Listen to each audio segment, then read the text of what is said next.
नमस्कार, मी Gayatri ABS news मराठीमध्ये आपलं मनापासून स्वागत करते। प्रशिक्षित पालकांमुळे मुलांच्या वर्तणुकीत घडून आला बदल।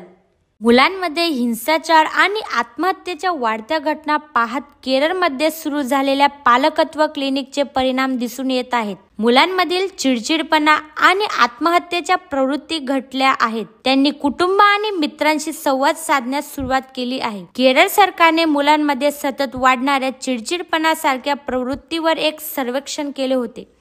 त्यात असे आढळले की 90% प्रकरणांमध्ये मुलांमध्ये ही प्रवृत्ती वाढण्याचे सर्वात मोठे कारण वाईट संगोपन, पालकांची व्यस्त जीवनशैली, आपसातील वाद, मोबाईल फोनचा अतिरेक आणि संवादाचा अभाव यामुळे मानसिकदृष्ट्या अस्थिर होत आहेत।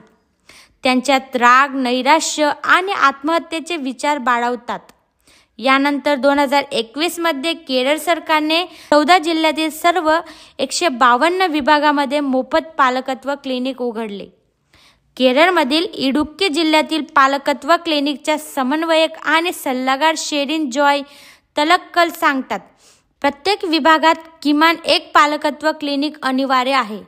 दर शनिवारी येथे पालकत्व वर्ग भरतात।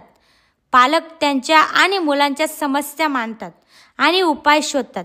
येथे पालकांसह मुलांचे समुपदेशनही होते। ABS news Marathi.